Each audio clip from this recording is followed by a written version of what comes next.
Unscripted, My goodness, unfiltered, what and it could an very well be escapade this has been. uncomfortable. Hey, we Coming made to it, you though. from the beautiful Pacific We are Northwest, here.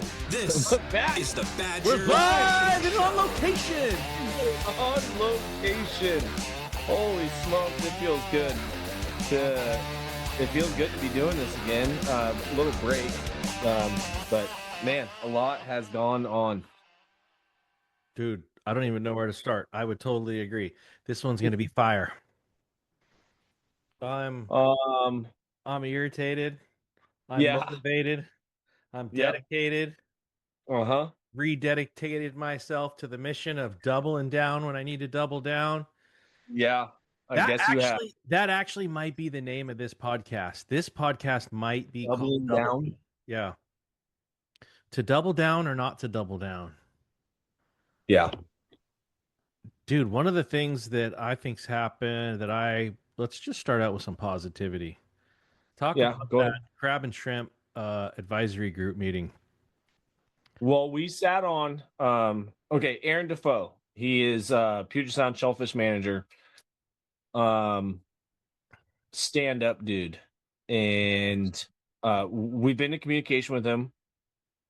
And we reached out to him and asked how do we pursue further communication and understanding shrimp, crab, shellfish, and Puget Sound more. And he let us know that there was an advisory group and there was an advisory group meeting.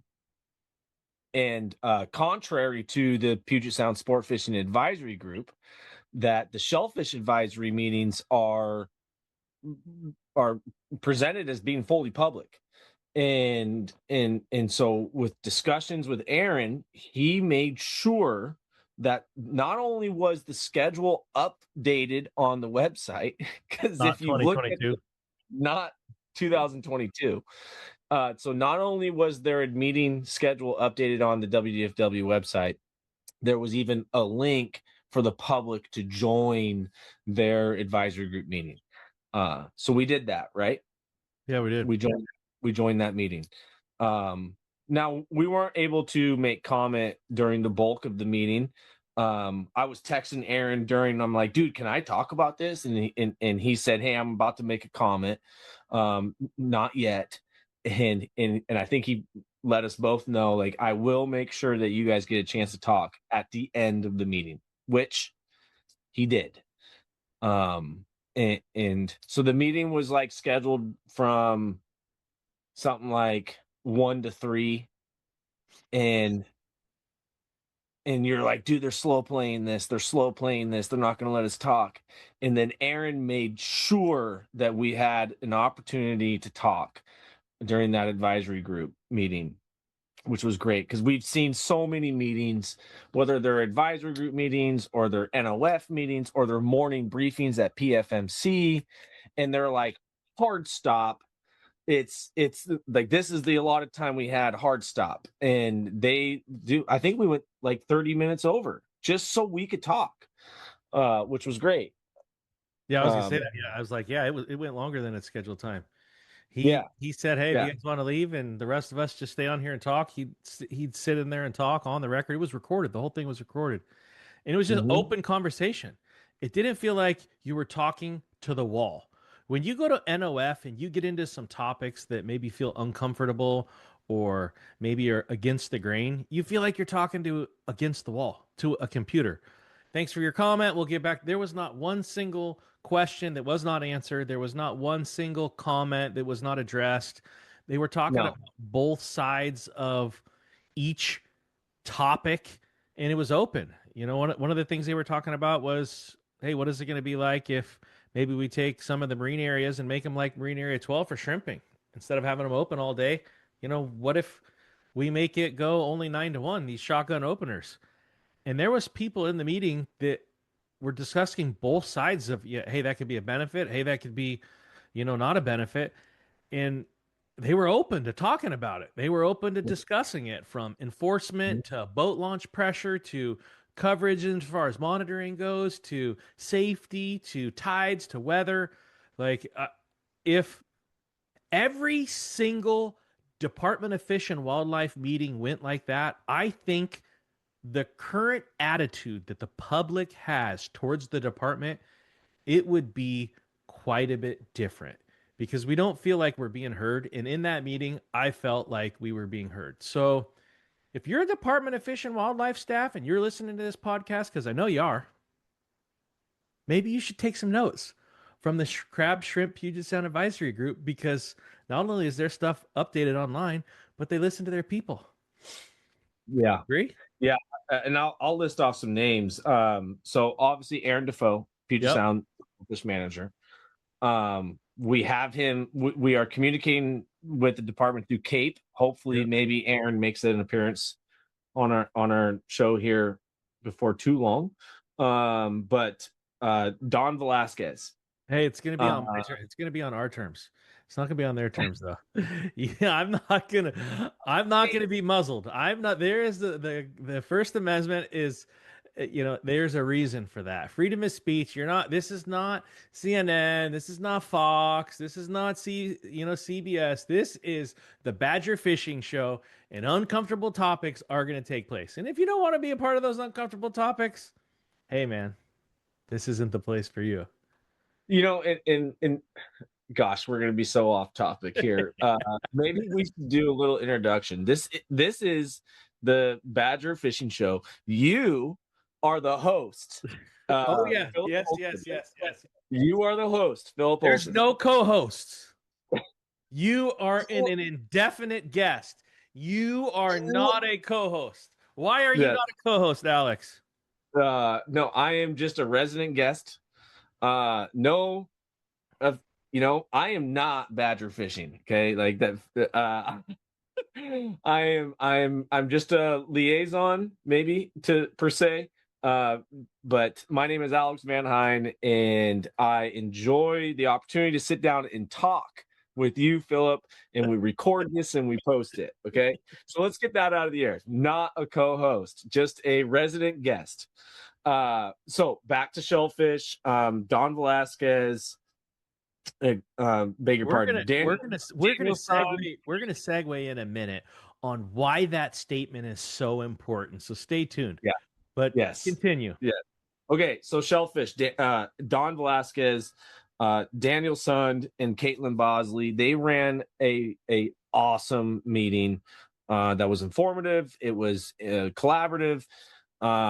Some of those advisors, they don't agree on things. There were topics about charter fishing or guides in charters on and how they target shellfish, and some advisors weren't totally keen on the methods of some of the guides and charters on how they do shrimp and crab harvest. But let's not get too deep into what that meeting was. The point of us bringing this up was that it was a really great conversation, and it was made available for us as just ordinary members of the public to be on the meeting, and Aaron made sure to give us opportunity to speak on the topics that they discussed, despite us not being advisors. So it was really cool. Yeah, you touched on it. There absolutely was a hefty part of that discussion about I don't want to call it a suggestion, but and I don't want to call it a proposal either, but at least consideration of moving Marine Area 6 and Marine Area 7 to a time restricted shrimp fishery. Stupid idea. Which is stupid. They had a really cool slide that was pros and cons. Pros was less lost gear. It was easier enforcement coverage. Yeah, easy. Well, not just enforcement, but also sampling or estimations, because they do that differently than what we were used to with salmon. But easier to estimate effort, and potential for more days. Now they even made sure to quotate days and said that days doesn't mean more time, because if you take let's just call it a 12-hour window. Let's just, sunrise to sunset. And so if we have less days of 12-hour windows, but going to a time restricted fishery gives us more days of 4-hour windows. Yes, we see more days, but we don't see more time.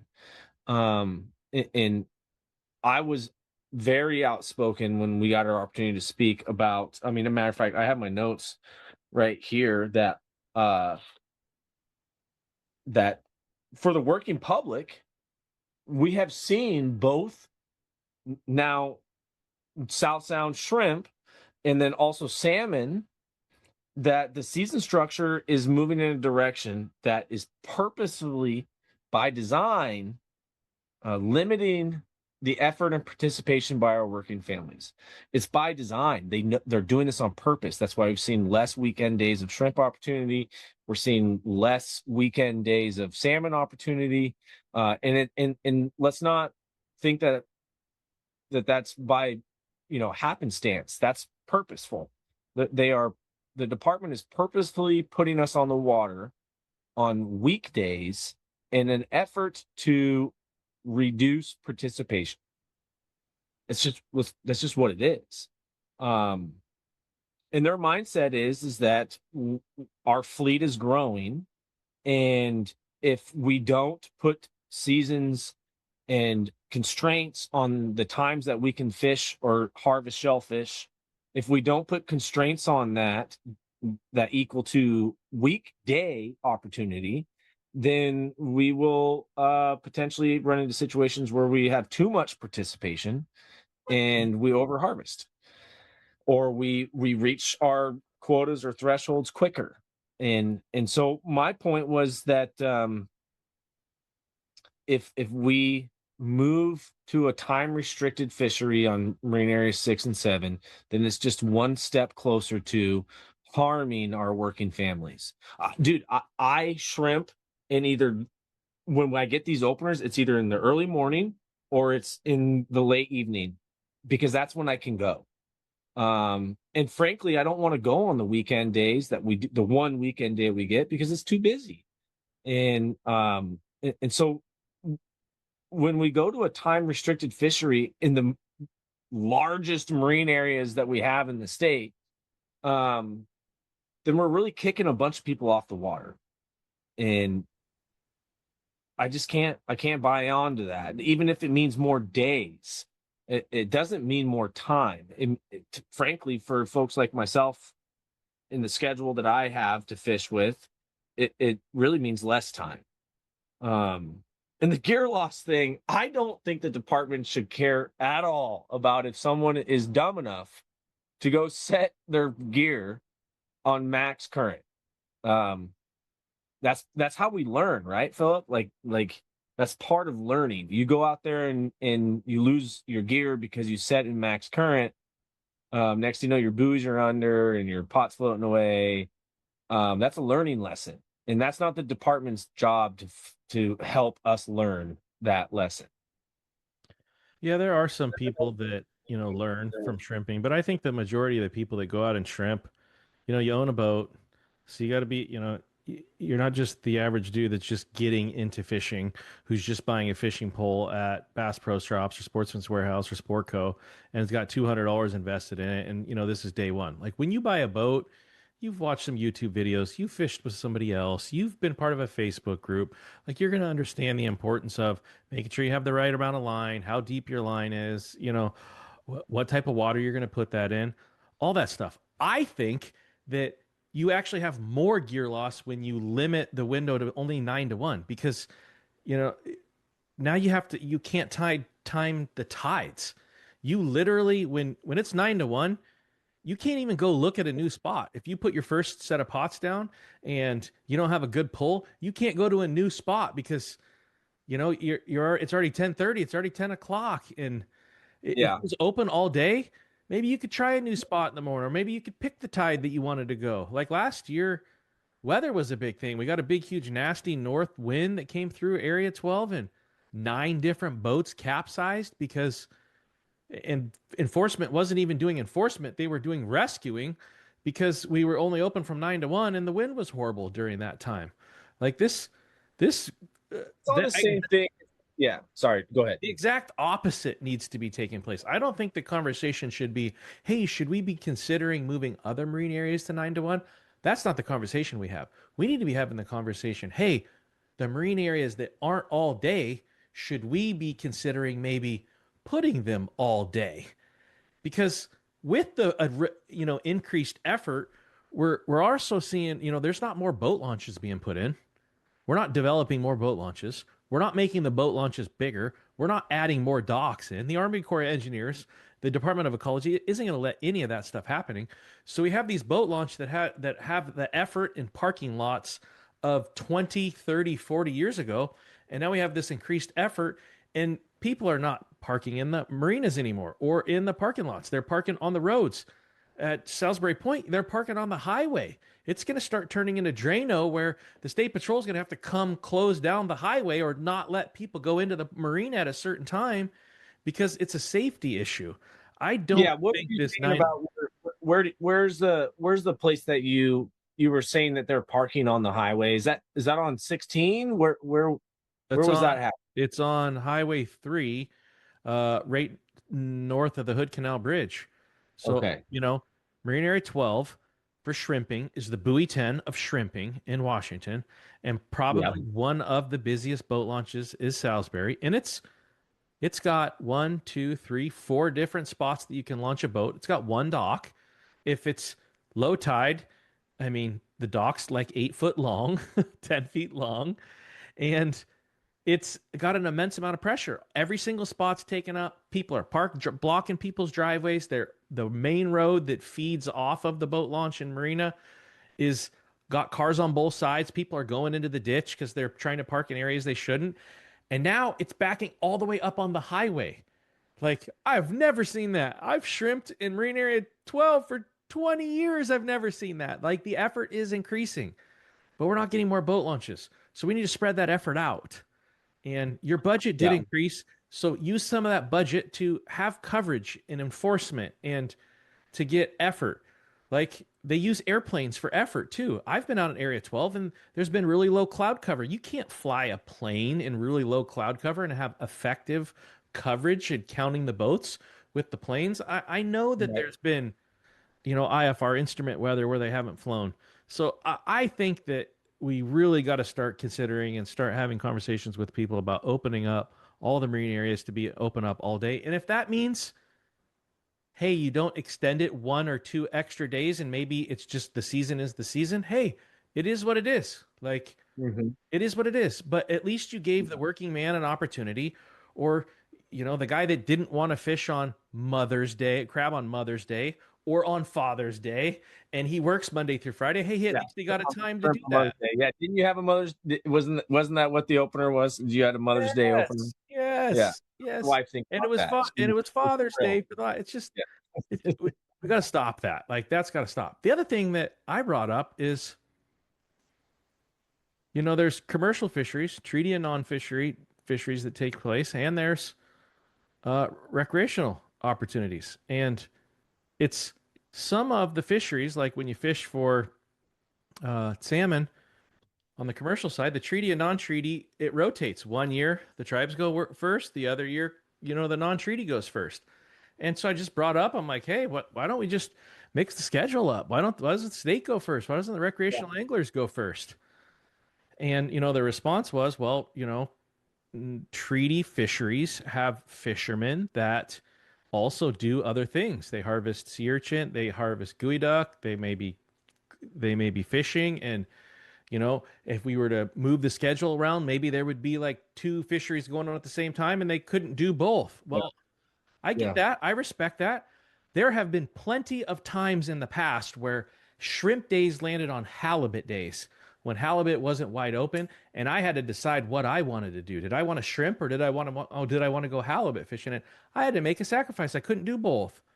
So it needs to be, we're co-managing the resource. We need to co-harvest the resource, and we need to do it equally. And I think that there needs to be some consideration on that. But the positive thing is you could bring up those things in this Puget Sound Crab and Shrimp Advisory meeting, and they were totally open to discussing it. And if you were to bring something like that up in a Puget Sound Advisory meeting, you'd get the rubber middle finger. And so, hey, Aaron and team, fantastic job. It was a pleasure being on the call. We'll be on a lot of the other ones. We'll be on them. We'll be on them moving forward. Commission meeting was next.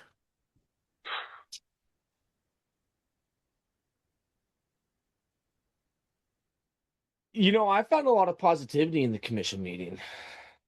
I didn't even know the commission meeting was really a thing. I mean, I didn't know North of Falcon really was a thing 6 months ago. You introduced me to North of Falcon. Kelsey Ross with the Conservation Coalition of Washington introduced me to the commission. She said, hey, there's public comment you can make at the commission meeting. So last month I made comment at the commission meeting, and then I was like the only one that was a fisherman that was making comments. So I kind of rallied some troops. I said, hey, I need some people to make some comment. And some people are like, the commission meeting's a waste. They don't even respond. Like, let's understand this. The commission is volunteers that are appointed to those positions, and they are the ones that are the intermediary. They are in charge of the Department of Fish and Wildlife. They are the one. The governor cannot let Kelly Suswin go or Kelly Cunningham go. They're the intermediary between the legislature, the governor, and the actual department itself. Kelly Suswin reports to the commission. Kelly Cunningham reports to the commission. The entire Department of Fish and Wildlife reports to the commission. So the commission has the ability to fire him, and the commission, isn't going to be the ones that make the decisions on exactly what they're going to do, but they also are the voting body that weigh into the legal decisions that are made when it comes to the law, when it comes to WAC. They're the ones that they are the ones that remove spring bear. So I think we need, that's a phenomenal place to start talking. So yeah, hit it. What did you talk about at the commission? What did you think about it? This was your first commission. My statement was, well, for one, I would probably say that I learned a lot from just listening to public comment and making my own public comment and recognizing, and then listening to the commission's response to the public comment. I told what I think is one of the greatest stories that could ever be told, and that's a story of a father taking his son fishing and how important that is, and how that was for me, how I was the son that a father took fishing, in that the direction that we see our fisheries going brings into question that opportunity for that story to continue. So I provided a comment that was very broad, general, 10,000 feet. And then reflecting now back on the meeting and listening to the commissioner's response to public comment and other folks' public comment, I'm excited to go make comment on the next commission meeting and be more granular and be more, because at the end of the meeting, and I don't, you're gonna have to excuse me for not knowing all the commissioners' names, but there's a gentleman that felt like he was kind of emceeing the meeting, or he was leading the meeting, and there was about like a 2-minute clip that I think you and I pulled from that meeting where they dove into responding to the recreational fishermen, specifically talking about lost opportunity and talking about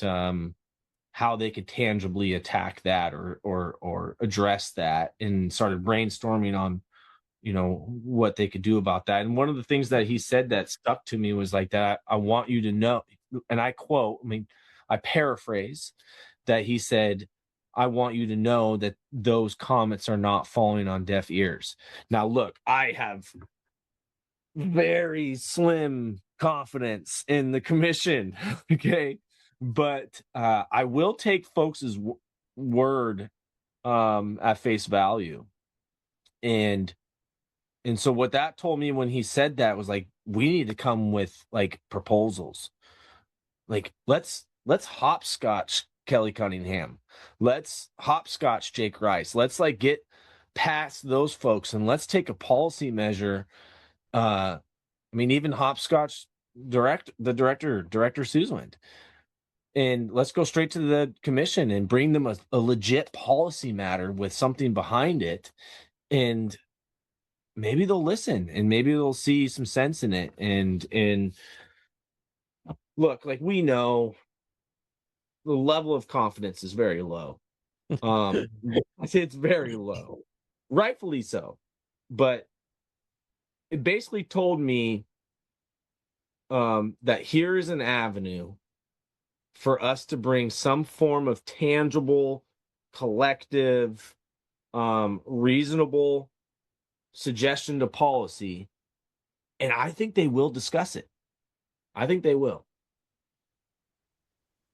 Completely agree. One of the other main reasons that I think that it's super important that we do is because of the antis. Talk about the antis. Were you surprised at how many people were animal rights activists, anti-fishing and hunting people making comment? All age groups, all places of the state. We had a high school student talking about wolverines. We had older folks, and I don't want to discard those people. They come from a place of goodness, I'm sure, but they drastically outnumbered the folks who are a proponent of consumptive conservation. And I think it's unfortunate that there's this perception in the world that harvesters, whether they're hunters or fishermen, that they don't care about conservation. I mean, I think someone made a comment once on one of our social media platforms about getting involved in a conservation group, and my reply to him was, well, I already am. I'm a member of the largest conservation group that there is, and that's being a hunter and a fisherman. And so it's alarming that when it comes to public outreach or public comment, we're drastically outnumbered by folks who do not see consumptive conservation as a real thing, or like that they don't see that folks like you and I who value this resource and the opportunity to consume this resource, they don't think that we care about the conservation of it. And that's alarming. And I think there are platforms, there are people who have platforms that claim to want to encourage an increased participation, but they're not there, and they're not doing what they're asking folks to do. And so, like, if we wanted to do a call to action on some of this opportunity for advocating for our opportunities to hunt and fish, then the big names in the room, or the big names that have platforms, like, you need to be there too. And it can't just be you and I, or it can't just be the couple folks that we've inspired to go speak. And hats off to the folks that we did inspire to go speak. And we know who they are. I mean, they crushed good it. friend of mine. Yeah. A good friend of mine, Ryan Ostrom, he made sure that it was awesome. Art Tatchell had public comment. Carl Nyman had public comment. Crushed it. But we need so much more, Phillip. We need so much more. There was people that I don't even know their names, but they sent me messages. Hey, hopefully my comment was good. Like, thank you. You know, they may have never even showed up to North Falcon, but They might not even have been in the state. I wasn't in the state. I was 3,000 miles away, 2,000 miles away on Zoom making the comments. A lot of people are like, well, I don't have time to go to Olympia. I get it. But you do have time to make a 3-minute call on Zoom, and you could be in your car, you could be on the side of the road, you could be at work. Just make a little statement. It doesn't have to be scientific. It just has to be, hey, I fished. This is how long I fished. I know that a lot of my tax dollars goes to this, and my fishing opportunity has been reduced. And I feel like the people that are advocating aren't being heard. Please do everything that you can to make sure that we have the maximum amount of opportunity to harvest fish or hunt here in the state of Washington, please. And it's impactful. It's absolutely impactful. But when the commission, all they hear is, you guys need to stop fishing, leave all the fish for the orcas. You guys need to stop hunting. Fish have feelings. Fish, like, the commission, that's all the commission hears. That's all the commission thinks. And I'm not trying to bash the people that are conservationists, like, or activists. I'm just trying, there's got to be a balance. It can't be, 90% activists on there. I made 2 comments. I had 2 topics that I talked about. I wanted to talk about waste. I wanted to talk about money, because budget's a big thing. Budget's going to be a big thing. If you fish and you hunt, you need to know that budget is going to be a problem here in Washington State. And I talked about the fact that we've spent probably over $1 million developing this app, this electronic catch reporting app, and there's a major loophole in there. And I am frustrated about that app. I'm pissed off about that app.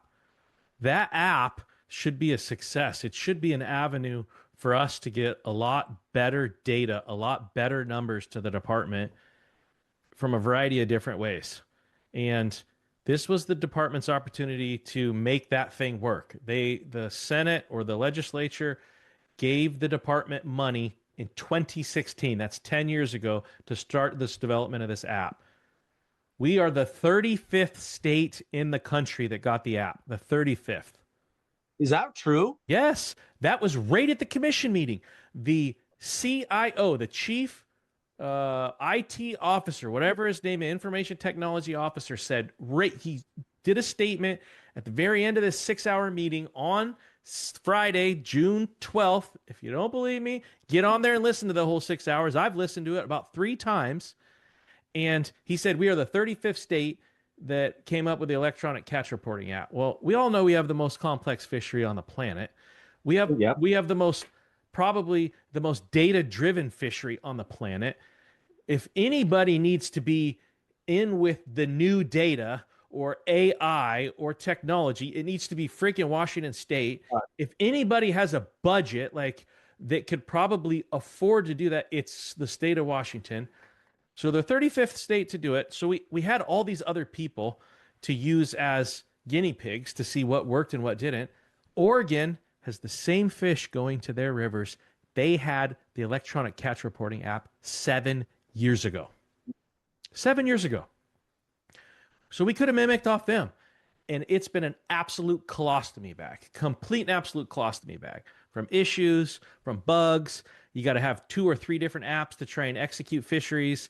And the problem that really bugged me was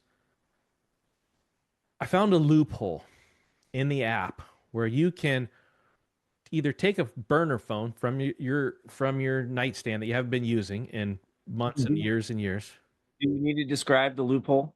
Yes, I'm going to describe the loophole. Okay. I've described it to the commission. I'm going to describe it on here, because this is not Fox News. This is not CNN. This is an avenue where we can talk about things that are uncomfortable. And if it makes you uncomfortable, then this should be a reason why you should fix it faster. Because as of right now, the issue is still there in the app. Well, make a disclaimer. You don't support this. No, I do not support it at all. I want the information to be accurate. I think that 99% of people don't want to do the wrong thing. I think that there's 1% of the user group that are going to do the wrong, if they can get away with it, they're going to do it. And whether there's a loophole or not, they're still probably going to do it. Hence the guy that's catching fish in the Nook Stack on TikTok right now. He's just going to do it. Whether you can or can't, he's an idiot. So Okay. you Okay. put the, Sorry, I you didn't put mean the to app cut you off, you can put the but app yeah. in airplane mode, and then you can punch your fish, leave it in airplane mode. It'll show us punch, so you can circumvent enforcement without getting in trouble. And then when you get home, you just delete the app and then you reinstall it. And guess what? Voila, the punch is gone. You can go have Yeah. unlimited deer harvest. You can go fish for king salmon in the morning, go at lunch, go back again at dinner. Nobody will even know the wiser. You Yeah. can take And your I don't paper. think you're the only one that could identify this. Let's like, I do not think that you're the smartest guy in the state that ever effed around with the app and figured this out. I do not think that. I mean, I think you're smart, but to I got to call my kid down to get YouTube to work on the television. Yeah. Like, I'm not the smartest tool in the shed when it comes to technology. And I figured that out. Like, I'm not some hacker who spent 52 hours in his garage drinking Jolt trying to figure out how I could make a freaking app, So here's the problem. I told the department about it 2 or 3 weeks ago, and I didn't just call the hotline. I didn't just call IT. You did not. I sent it right to the top. Said, hey, there's this issue. I think that maybe it should be addressed. And I sent out several other text messages about some other stuff. No problem. We're working on it. Okay, cool. Week goes by, nothing. 2 weeks goes by, nothing. Dude, Facebook goes down and literally within hours it's back up. Like the biggest profile, like Twitter goes down, anything. There, not even Facebook. Any prominent corporate app, anything, any purchasing app, anything. Yeah, it's all hands on deck. Let's fix it. The department doesn't care. They are, I'm going to start saying this, the busiest non-busy people on the planet. And they don't do anything about it. So when we get all the way to the commission meeting and you still haven't fixed this issue that's a huge loophole, hey, man, I'm going to make you famous. You crapped on the limit. You crapped on the. I don't. Did you even know that the IT, the head of IT, was going to be on the commission meeting? Did you even know that the commission had that on their agenda? Nope. And I wasn't even trying to make like a big deal out about the app. What I was trying to do was show that the Department of Fish and Wildlife wastes money and that we have a budget issue and that this is a reason that they wasted money. They had 10 years and $1 million to fix it. To make it right. They didn't make it right.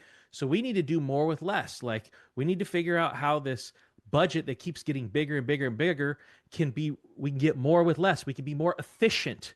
Like Twitter is running more efficiently. Like a lot of places across the country right now are having to lay off people and run more efficiently. How can we get more with less? That's what I was trying to do. Then when 4 hours later after I made the statement, here comes the IT guy making a comment to the commission making a presentation about the lexicon. And, hey man, everything's going great. We're unveiling it. We got 29% of the people signed up. We're getting data left and right. The app is phenomenal. We unveiled it. Like the paper thing was kind of a nightmare. We actually had to unveil it a little bit earlier because we ran out of paper. That's another problem that I have. Like, okay, the license gets printed on an 8.5 by 11. You get emailed a PDF. You can just go print 25 copies, and you have 25 catch cards. Or you could just take your license and go, take it to the copier or zip a scanner or something, and you have unlimited catch cards all of a sudden. It's like the same thing. It's almost worse. You could not replicate that waterproof paper thing, but it's really easy to replicate the 8.5 by 11. So anyways, this IT guy's talking about all this, and one of the Commissioner Garcia goes, hey, guy, one of the callers 4 hours ago said there was an issue with the app, and he's found a fatal flaw. How would you weigh in on that? And the guy goes like this. Actually, we knew about that during development. We knew that about a year ago. I'm like, you knew about that a year ago and you still didn't get it fixed? You suck. And I went on a rant on a content saying, you suck, because they do suck. I called the company that actually made the app, got bought out by a bigger company. I called that company. I talked to them, and they go, "Yeah, we know the issue." Wait a minute. The developer of the app. Yes. Terra Technology. Terra Technology. It's a Maryland company, Maryland corporation, signed the original contract with the Department of Fish and Wildlife. They are the developer. They sold to a company called Brant Systems. They got bought out or sold. I called Brant Systems to talk to them. They make these apps all across the state. This isn't just the only one. They make licensing apps everywhere. I just talked to them wholeheartedly. Hey, what's the deal? Well, yeah, the data isn't hosted on the phone. The data is, I mean, it's hosted in the cloud. And so when the phone and the cloud aren't communicating, when you're out of cell phone service or when you're in airplane mode, then the data doesn't store there. And so when you delete the app, the data deletes with the app. And then when you reinstall it, it just has the old data that's up in the cloud. So yeah, the fix is to get the data to just be stored on the phone. They're like, for an Apple phone, it's relatively easy, but for an Android phone, because of all the protections, it's kind of a complex thing. There is a way to do it, and it's not an easy fix. It's like rebuild the whole app. Like, this isn't getting fixed anytime soon. And the department isn't doing anything to fix it. Call Brand Systems and ask them yourselves what the Department of Fish and Wildlife is doing with it. That feels like a comment that you can't completely stand behind. Can you completely say that the department's not doing anything to fix it? Do you know that? I do not know for a fact that the department's not doing anything to fix it. What I do know is the department's not doing anything to fix it fast enough. It should be fixed by now. Yeah. Okay, I can jive with that. Absolutely. And there is a solution with Brant Systems, and they're not getting the solution fixed with Brant Systems. I know that. Yeah.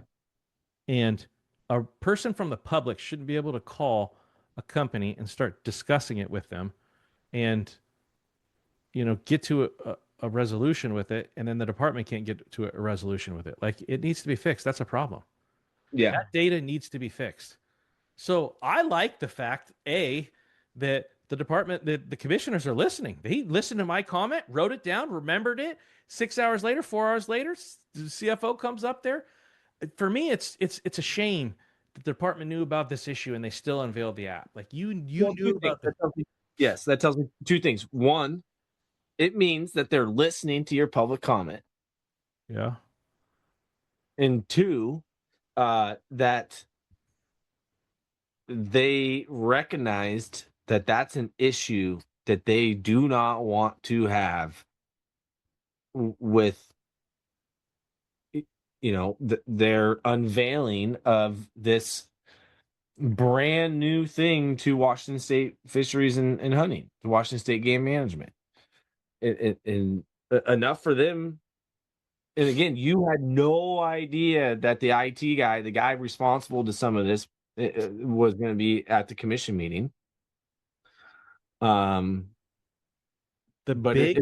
was enough to strike them to be able to go ask him, you know, what's the story on this? The reason I'm so pissed off about it is not because people can subvent it and go out and poach or go get way more salmon than they should on one day. The reason I'm pissed off about it is because I know how important that app is. I've talked to Noah.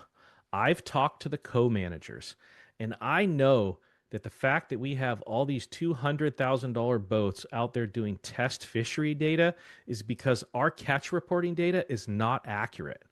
It is just not. We don't turn our catch cards in at the end of the year.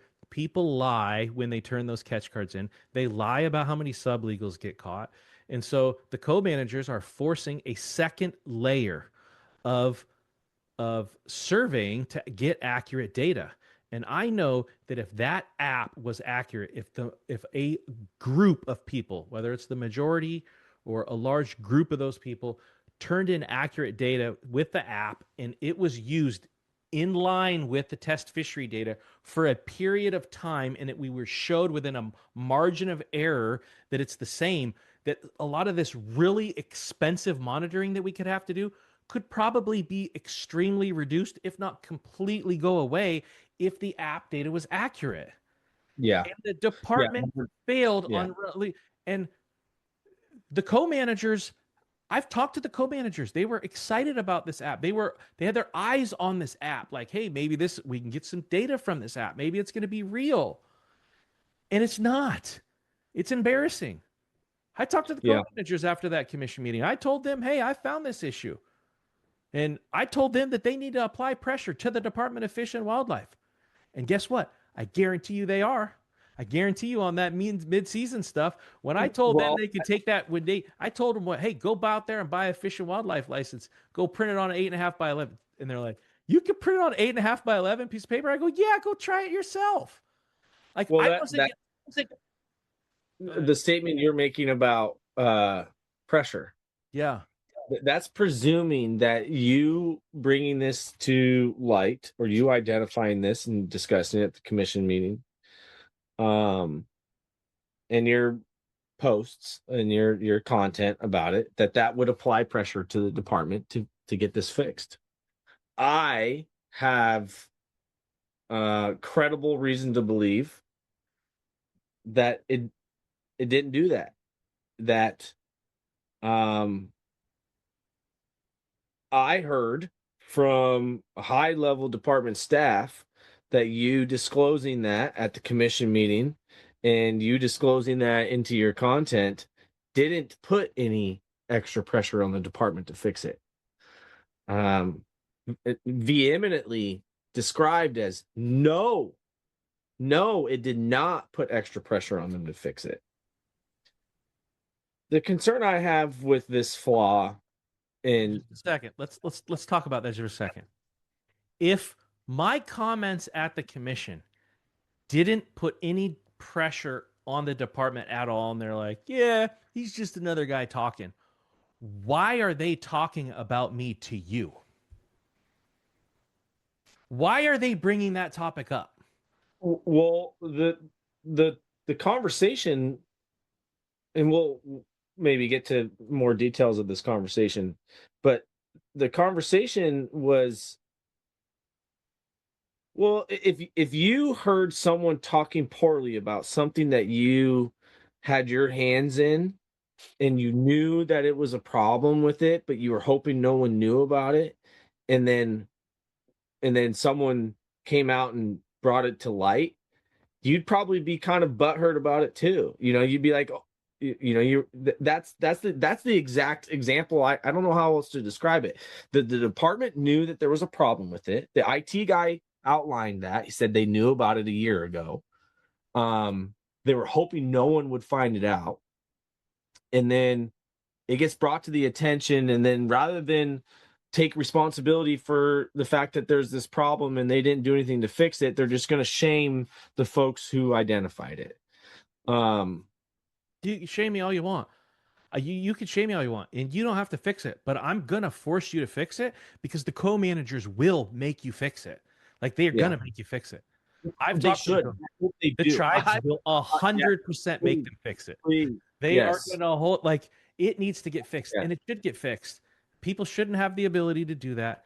And you know what? It could in the future.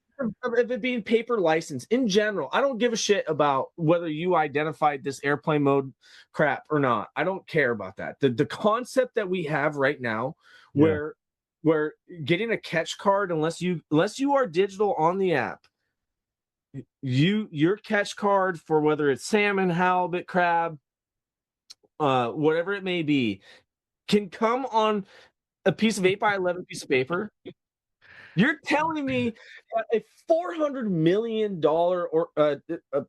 agency, an annual $400 million agency, that the best way they found to circumvent this paper shortage malarkey is that they're going to have their licensed dealers print off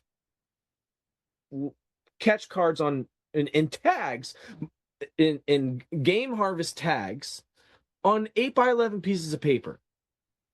Stupid. It's 2026. Stupid. Like, did they not recognize that, like, there's a flaw in that to where people could photocopy and print? Like, I don't know. And the more we talk about this, the more uncomfortable I get, because I really don't want people doing that. Like, I really don't want that. Like, we started this conversation talking about how hunters and fishermen and fisher people are part of the largest conservation group there is on planet Earth. That we care more about the resource than any other advocacy group there is. And so but I know there's bad apples in any user group on planet Earth.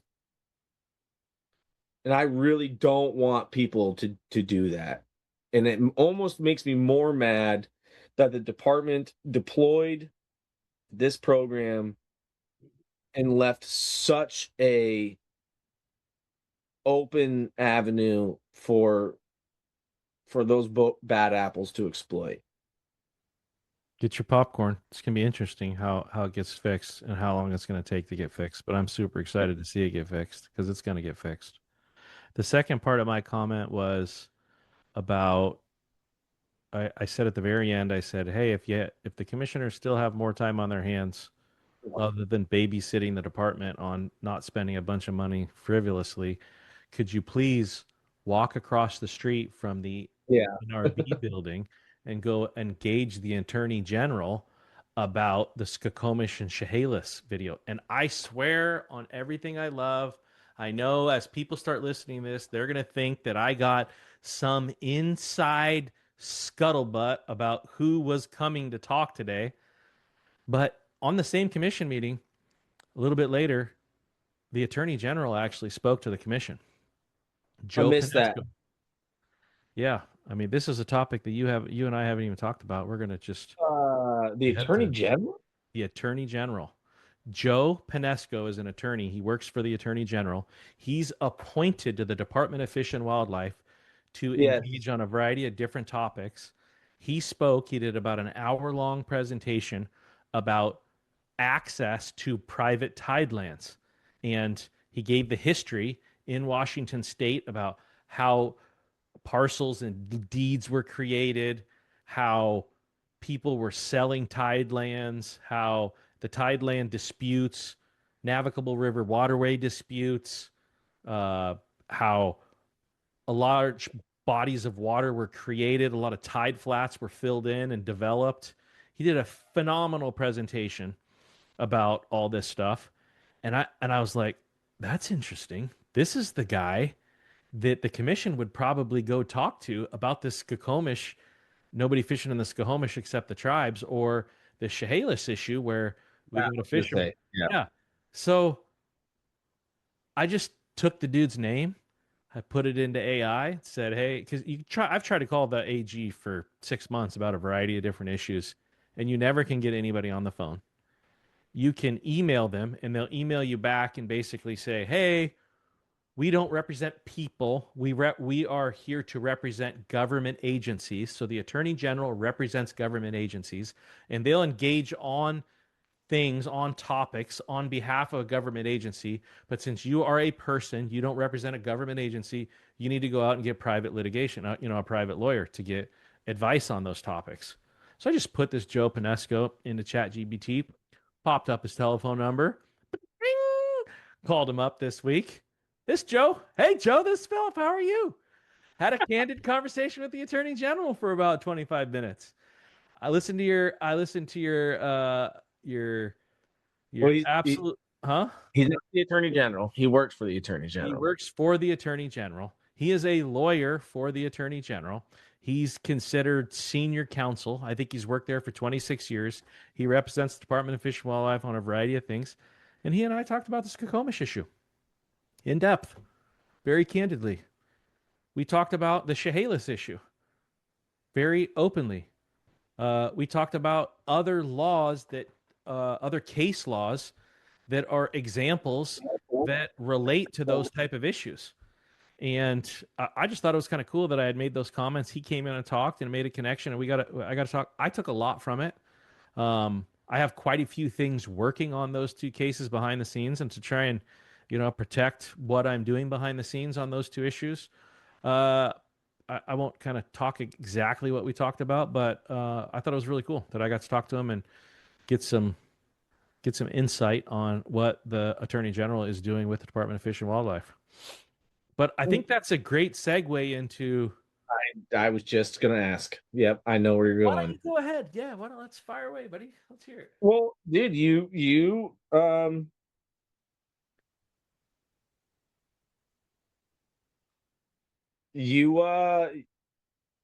you found a topic that you wanted to make some content on, and I personally think that it might have been one of the more controversial um one of the more controversial topics that you chose to take on, which is the the Skoke issue, and how um we have been in a battle. WDFW and co-managers, the Skokomish tribe, have been in a battle on the ability for recreational fishermen to have fishing opportunities on the Skokomish River. And we don't have those opportunities because they have um, essentially claimed that the Skokomish River is under their jurisdiction and control, and they've decided they did not want recreational fishermen on the river. What's the reason why they didn't want recreational fishermen on the river? Because they believe that we took craps on the side of the river and the crap went into the river and then it closed down shellfish beds because the river drained into the Hood Canal and it closed down shellfish beds so they couldn't shellfish harvest one year. And so they believe that recreational anglers are dirty and they don't take care of the resources. And so they feel like That they could inspired use, you to do what? pardon? So, and that inspired you to dig into this topic and do what? I don't think that it inspired me. Um, to answer to your question, I made a post about the Skokomish issue, about the Skokomish River issue, and uh, I obtained some video footage. I've got about an hour worth of footage of the Skokomish reservation from a car that was driving through the reservation, and the camera took video of the reservation, and I took some of the clips from that video and posted it on the internet. Yeah, Examples of things that I felt were examples of not being good stewards to the land that were right next to the river. So if we back up a little bit, um, I fished on the Skokomish River back in 2007, 2008. Before I even had a boat, I fished on the Skokomish River. It's one of the rivers that got me into fishing. King salmon in that river are phenomenal. I remember driving down to Skokomish is off of the Hood Canal. it's on the Southern It's Hood Canal. yeah, southern part of the Hood Canal.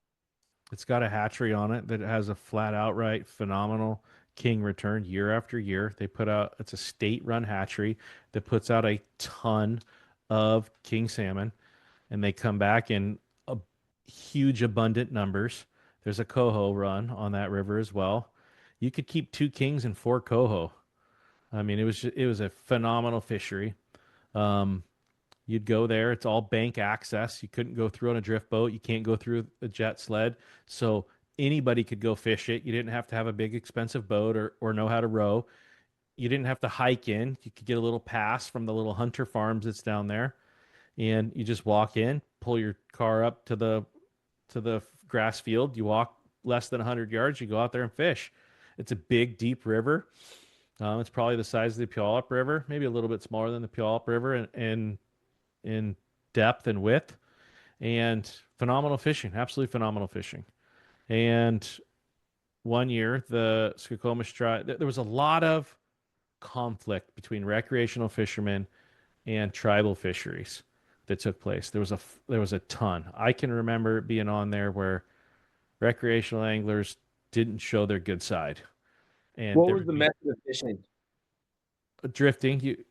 I mean, drifting. You couldn't use bait, so you drift corkies or you drift yarn. You could, any type of yarnies. You couldn't use a bot. You couldn't use a floating device, so it was all turn once Flossing? type flossing, spinners. Jig, like we see it with the Samish, like right. Yeah, It's a big, yeah.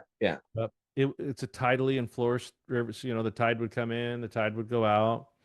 The tribes gill netted, drift netted through there, and there was times where there was nets in the river at the same time that there was recreational anglers fishing, and that just created conflict. That was a problem. That's the co-manager's fault. Yeah. There shouldn't that those two fisheries aren't compatible. That means that's WDFW Yes. and our treaty tribes. That is not one. That is a management flaw. Yeah. So then they got to a point where they didn't have them fishing at the same time. So the tribes would fish a couple days a week, and then recreational anglers would fish a couple days a week. You'd always see a couple of nets, they got stuck or tangled up, and it kind of ruined a hole because they couldn't get the net completely out. And until the river blew out and that net blew out of the river, that hole was kind of tainted. But there was conflict. There was flat outright conflict between tribal fishermen and recreational anglers when they took place. And people left messes everywhere. I mean, you go anywhere with a large group of people, whether it's the Puyallup Fair or to the Sportsman Show, like the dumpsters overflow, the parking lots gets dirty, there's lots of people in there and it's not controlled and there's not a good effort of porta potties. People were doing things that they flat outright shouldn't do. And one year, the biotoxin level in the Southern Hood Canal for shellfish triggered a shellfish closure. And so commercial treaty harvest of those shellfish couldn't take place. And the tribe just got fed up with it. They said, no more. And they were working behind the scenes to try and assert ownership of the river. There's a disagreement. I'm not going to get into that whole disagreement. If you want to Google it, you can. But as of right now, it is a navigable river waterway. The reservation ends at the river's edge. That is disputed between the state and the tribes. There are different documents that support both.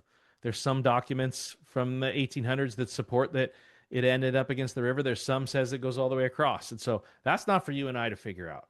The bottom line is there's a flat outright ton of fish that come back, and it's a co-managed river.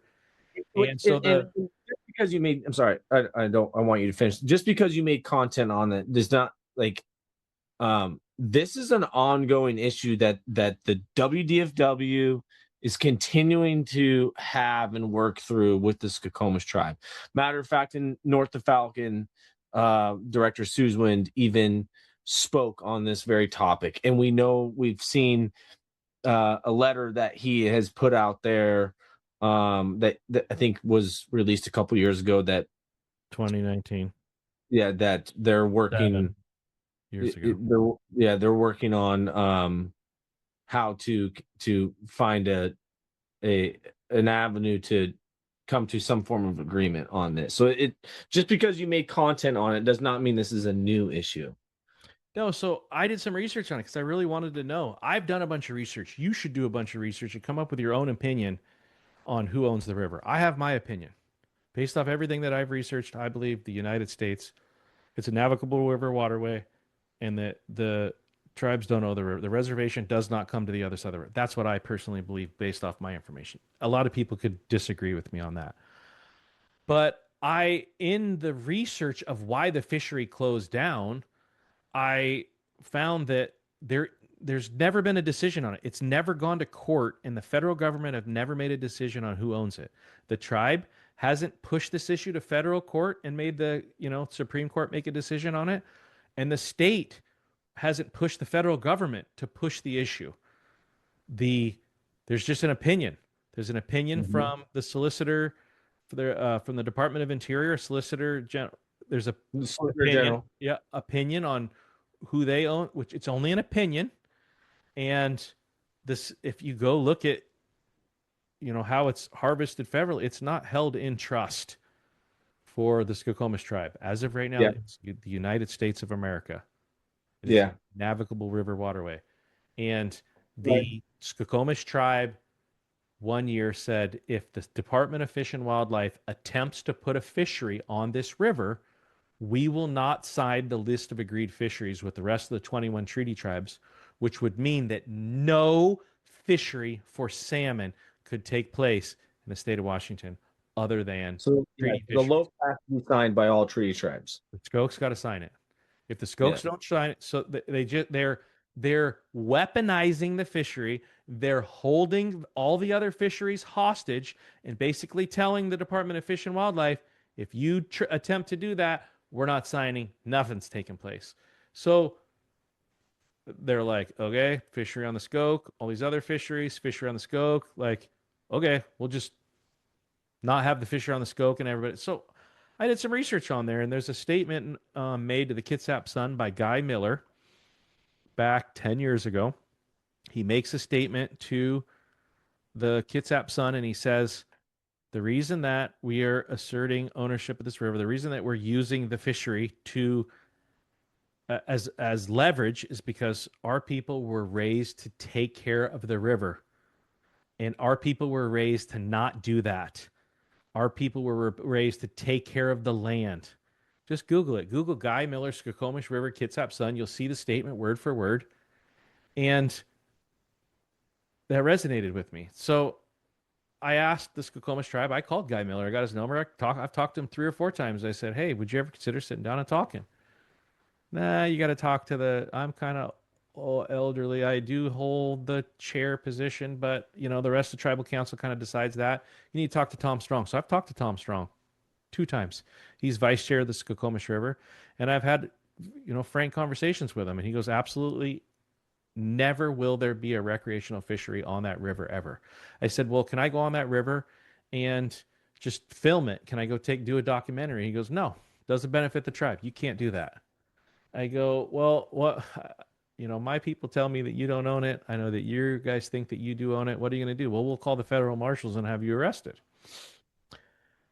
So I've talked to him round and round and round and round again. I've talked to federal marshals. I've talked to the attorney generals. I've talked to the Army Corps of Engineers. I've talked to a lot of different people. I'm working on something with that river right now, but I'm at a point where I have this footage. I hear those words that we don't think that recreational anglers took care of the river. We're good stewards. Pardon?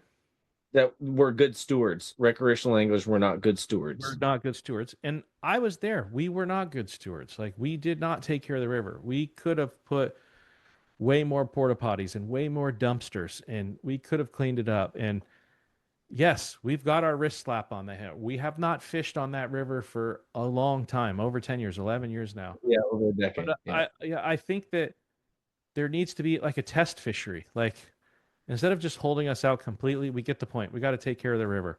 Let's just put a small coho fishery, a short little window on there, 2-3 weeks. The Department of Fish and Wildlife or recreational anglers or Puget Sound anglers or somebody will fund porta potties, dumpsters, like the whole 9 yards. Let's just see if we can make it work. They're not open to any of those discussions at all, period. At all. End of story. So you went for a drive. No, I obtained video. Oh, okay. And to protect the person that recorded the video, I have the video. I obtained the video, and I clipped out the portions of the video that are inside of the flood, that are right up next to the river. That whole area floods. I mean, if every winter or every fall, when you see video of chum salmon swimming across the highway, like 9 out of 10 of those pictures come from the Skokomish River flooding, and the fish swim over the highway. So there's floods all over the reservation, like the whole reservation floods, and there's just trash. You just go through there and there's garbage, and there's stuff that is not, to me, is an example that, hey, yes, there are people, recreational anglers, that didn't do a good job, but there's a lot of recreational anglers that went there and fished and didn't leave their garbage and didn't go take a crap in the woods. And we want to be the ones that are given an opportunity to do it right. So please give us an opportunity. Like, don't take the 1%, 5%, or 10% and exclude all the rest of the people because there was some bad apples. We'll fix those bad apples. Okay. And I just wanted to show the world that both sides aren't perfect. Like, just because you say that your people are good stewards of the land, the majority of you guys are very good stewards of the land. but there are some people that aren't. And just because there's one or two people that aren't doesn't mean that you should exclude the entire user group. And so that's what I made the content for, to show the world that. Sure. And I don't know if I disagree with the purpose or the cause. I don't think I disagree with that. I think I disagree a little bit with the optics of the content, because we came on here last time to kind of have like I don't want to say a kumbaya or nothing, but like we are hearing things about the content that's going out there and who it's inspiring and the type of rhetoric it's inspiring.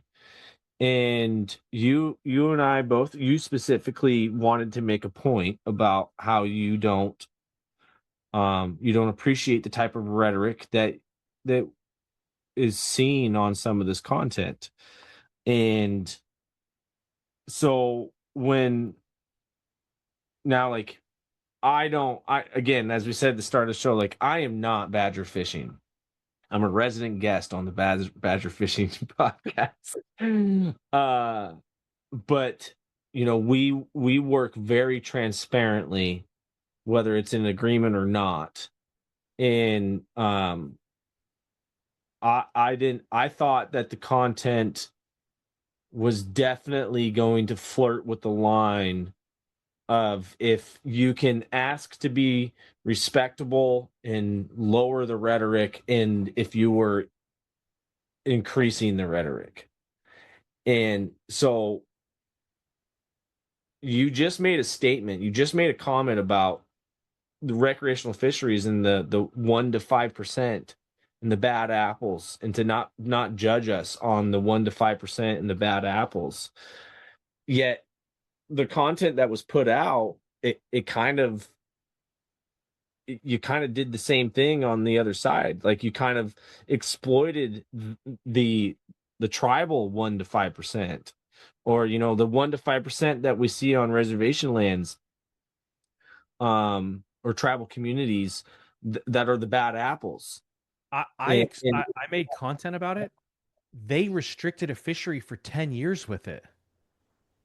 Like, I can't just sit here and say, yeah, you're right. We did poop on the ground. We'll never fish there again.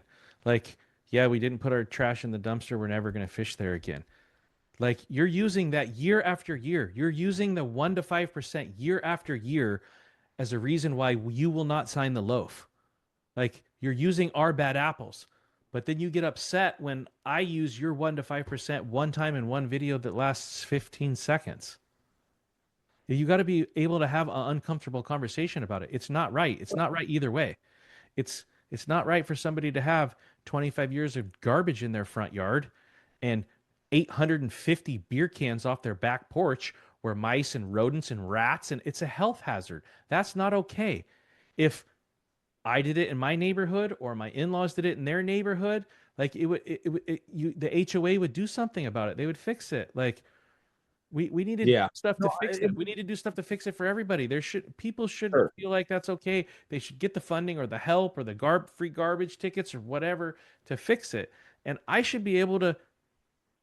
We can't just always turn the eye to this stuff. We got to talk about it. The homeless issue in Seattle, we got to show it. I don't think that we can. I don't think that we can turn, or we can't not understand how there could be some pushback or some blowback on trying to exploit some of the black eyes of our tribal communities, as like, hey, look at you, like, you wanted to do, you were making a claim about us, but hey, look at you. And the only point I'm making, because I preface this with saying I think that you're on the right path, and I think that it's just to start having that conversation about like, hey, if we can't have a fishery on that river because we have bad apples, then like, let's not be naive. I totally can get that. Like, we should at least start having the conversation about how we can improve. I'm just saying that if there is a sour taste in folks' mouths about badger fishing, or if there's blowback about badger fishing, and like, dude, we saw the comments, they want to call you a racist. I know you personally. You are not a racist, and you are a staunch advocate for the concepts that our tribal co-managers bring into our fisheries and the conservation thereof. I know that. The only point that I wanted to make sure that I made was that we can't be ignorant or naive to why there would be blowback on that type of content, because exposure of the bad apples, and leveraging the bad apples against a user group is probably not the way that any user group should try to get what they want. And I'm going to say that for both sides. Co-managers should not leverage our bad apples, recreational participants' bad apples. They should not leverage that against us on reasons why we should be infringed on. In the same to say when they do, are you supposed to just sit there and take it, or are you supposed to have a counter argument to the conversation? The Puyallup tribe is not limiting us to shrimp because there's a bunch of homeless people in downtown Tacoma. They're not. No, they're not. Okay, there's fisheries that take place all over the state, and there's homeless problems everywhere, and those other treaty tribes are not reducing our opportunity because of our problems. We both have problems. The Skokomish are specifically, there's no biological reason why we can't fish there. There's no conservation reason why we can't fish there. The only reason that they think that we cannot fish there is because they think we crap in the river. Yeah. We're not stewards of the land. And I think it's the pot calling the kettle black. What I disagree with a lot of the comments. I don't like the comments. And I have tons of footage that I could make of tribal fisheries that I don't think are okay, like gill nets in bays where the tides have gone out and there's 30 or 40 king salmon stuck in a gill net where the tide's out and it's 110 degrees out and they're just getting baked and their eyeballs are turning in. Like, I don't make content on that. That's their right to do, harvest the fish how they want to. But those user groups aren't restricting our fisheries. If that's what they want, the way they use those impacts that way. If you want to catch your fish and let them rot for your quota, by all means do that. You have the right to do it. But the Skokomish tribe is keeping us from doing that. What I don't like, though, is people getting in the comments and saying tribes are dirtbags, or we need to renegotiate the treaties, or the Bolt decision's stupid. Like, that is not the discussion that I want to have. And that's what creates this rhetoric of racism. And I want the discussion to be like, hey, yeah, we sucked, but we're not going to suck anymore. We should give us a chance. They shouldn't restrict us. I had a great fish. I fished there for a lot of years, and I wish I could fish there again. Hey, man, I would volunteer to do a dumpster. Like, I'd help clean stuff up. Like, those are the conversations that need to take place. Those are the productive conversation. But when the Skoke tribe sees, I think there's 1,200 comments, and probably 500 of them are people saying that the tribe sucked. Do you really think the Skoke tribe's going to be like, next year, hey, we're going to consider a fishery? Sure, absolutely. Do you think showing the most sour apple of all, do you think that promoted quality conversation? It got, I believe it's at 300,000 views all over the country. So no matter what, it promoted conversation. It created conversation about the topic. Yeah. There's the pinned comment. I want to make sure this is clear. I'm not attacking you. I think it got the message across. It got the message across. The message is that one user group is restricting the other user group because of garbage on the ground and feces on the ground. And their exact same thing that our fishery was shut down for is taking place on the other side of the river inside of the floodplain, and it shouldn't. Both of them are wrong. Both of them shouldn't have to be used to hold the other person accountable. I shouldn't have to make Yeah. content on that. You shouldn't have to close our fishery down for it. Let's come together. Let's have a reasonable discussion. The only way it's going to get fixed is if people get into a room and talk and there's some compromise. Yeah. Guy Miller and Tom Strong want nothing to do with any type of conversation about it, period. They're not Yeah. open to conversation. Kelly Suswin's gone there. Kelly Cunningham's gone there. The director before this, whatever his name was, went there to talk about it. Frank Yerbeck's gone there to talk to him about it. They bring it up at every North of Falcon, and the answer is always no, and it's been no for over a decade. And it shouldn't be no for over a decade.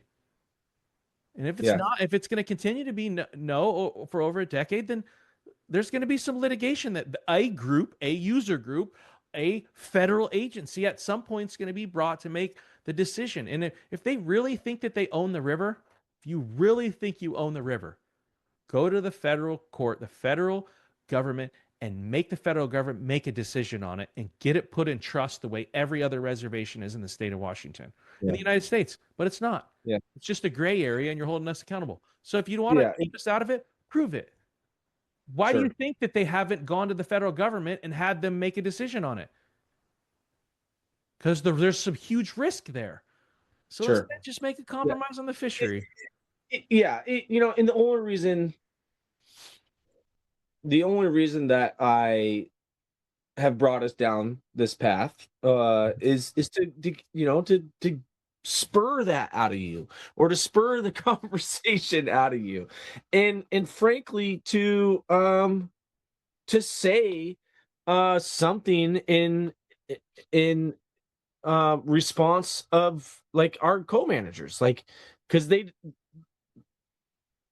I feel I can't speak for them. I am not them, and I can't speak for the oppression, and I can't speak for the history of substance abuse or any of that. Like, I can't speak on the trials and tribulations that they have gone through as people. Because I'm not. But I felt like it was just and important that we at least talked about it, because there's so much controversy around that particular piece of content. But I still think that you're bringing light to it, is whether I or anybody else sees it as being distasteful or not, that's irrelevant. I think the most important thing is that there is an issue right now on a prominent river system, in a prominent area that has been a lightning rod and a hot topic for many, many years. And I do think that you, in your heart of hearts, you just wanted to shed some light on it, and it's a place that light should definitely be shed on. But that's also the beauty of this, right? Like this, that's why like you and I work, because I will challenge you, and it's not that I'm challenging you. I will just ask you to explain, and I will say another side of it, and then give you the opportunity to speak on it. And we need more of that in this world. And you're not mad at me for questioning the purpose of making that content or what was behind that content, and I'm not mad at you for making it. But I'm happy that we talked about it. Yeah, I am too. And I would hope that if any future content is made about that stuff, that people would have constructive comments in the comment period. Like, there needs to be constructive, reasonable conversation about that. And if you're a tribal member, like, sending me death threats, direct messages to me is just as bad. Like that stuff doesn't need to take place. Yeah, Like, and we would condemn some of that. this stuff, yeah, just Yeah, yeah. like we're just come on, man. We don't need to talk like that. We No, need to have no. these hateful, cussing, like nasty messages. The comments on both sides are just sometimes egregious, and it doesn't. And who knows? Maybe I'll make some more content about it, and I'll just close the comments down. Then nobody can say anything about it. All you can do is just watch and think about it. I think folks are really. I mean, I think it goes. Maybe it's a part of the times. There's a Take that comment. back. I won't make content and restrict comments ever, ever, ever, ever. I retract what I just said. I will not do that because that's what the news does. That's what other radio hosts in our state covering these fisheries do. By not talking about some of these tough topics, they're controlling the media. They're controlling the narrative on what needs to take place, and I'm not okay with that. I just probably won't. If the comments get super nasty, I'm just not going to talk about it. So if you guys want me to continue to make content about fisheries that restrict recreational fisheries, then you guys need to comment kindly and nicely. Because I think I use this phrase a lot. Like I talk with whether it's department staff or career wise or personally. Let's be willing to look in a mirror. Yeah. And when we're unwilling to look into a mirror and someone else holds the mirror for you, Yeah. there's a lot of offensiveness that we see in it. Yeah. Like if you held a mirror for me and I wasn't willing to look into that mirror, I'd be offended by it. Yeah. And I think that I want to make perfectly clear that goes for everyone. Yeah. It may not feel good for a user group to see, the parts of themselves that they're not proud of. Yeah. And it probably sucks to have that displayed. And I can say that about shit. Like I don't want to get too deep, but like let's just say recreational fishermen. You mentioned TikTok, North Fork the Nooksack, which Stupid. they say well there was whatever. Like it is not cool to look at yourself on your own faults if you're not willing to see it and like be willing to say, yeah, I need to fix that. We need to fix that. So, but also we're talking about a user group that's been attacked for centuries. Yeah. And I don't think I can discredit them for having some of the reaction that we've seen, but that doesn't condone any of some of the rhetoric that we've seen out of whichever side. There shouldn't be Yeah. a side. It's all together. So, but yeah, Then one of the other big things that's really, really been bothering me that I'm starting to weigh in on. I've made some pretty heavy content about department staff not doing the right thing, I yeah, and some of the content that made me go semi-viral in the beginning was taking aim at department heads. So one of the other things that's really been bothering me is that I've started to make some content on is I've started to take aim right back at the Department of Fish and Wildlife because I'm frustrated. I'm frustrated with quite a few things that aren't taking place with the department. I've made that I had that conversation about the app, and I had some decent communication lines of communication within high level people at the department that after I made some of the content about the app, it turned into like radio silence and wouldn't get response to text messages, open conversations and emails that we had going. They just stopped. And there was quite a bit of untouched or unfinished communication about certain topics that just stopped. And I felt like a lot of that was just disingenuous. There's some things that some department staff have said that they would like my help on to make things easier for them, from everything from PDRs to some public records requests to um, some of the content that I've made. And Yeah. I've set up General. multiple, I've given those people multiple opportunities to have conversations with me. And whether it's through text message, through email, hey, I'll come down to Olympia and talk to you in Olympia, whatever it is, I'll make the time to do it. I've reminded them of it, and it's not happening. And I feel like the connections that I've made from where I was 6 months ago, where 7 months ago, where nobody talked to me, to where, in the middle, where people would start to talk with me and they'd communicate with me, and there was open two-way dialogue, and hey, we'll get you the answers you need so that you can understand it. It just felt like it was all fake. It felt like it was just to appease me so that I wouldn't keep uncovering things or bringing conversations up or having tough conversations about stuff.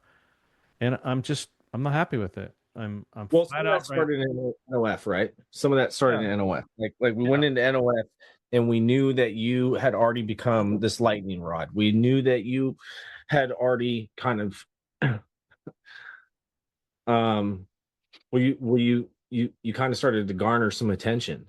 And so there was some unease even when we went into NOF. And I Yeah. felt like when we got into North of Falcon, and especially coming out of PFMC, we started to kind of kind of even it. Like we started to um people started to understand you more. And I mean like well documented that you came out pretty guns a blazing. And once you took some time to reflect on that and you started to meet with some of these folks, and we started to get into North of Falcon, and we started to have some more conversations and deeper um dare I say relationship building, maybe we started to see how we can maybe do a better job proactively building a bridge. So we did. You did. You were given avenues to change the course a little bit, and we saw some productivity occur, and we kind of changed the tune a little bit. You changed your tune a little bit And as it those got me. conversations. Yeah, go ahead. And now where I look at it 7 months later, I honestly feel like it got me nowhere. I handed out an olive branch to try and mend some of those relationships and maybe get on the same playing field. Like, hey, I'm going to be involved with these open public discussions. I'm going to talk about the work that you guys do every single day. I'm going to make content about it and let the public know. I'm going to take the time out of my day to do the research, to find out what you guys are doing and share it in a forum where people that don't have the time to do that can understand and relate to it, so that when you guys do things that affect recreational fisheries, you're held accountable to it, because nobody's held accountable to it.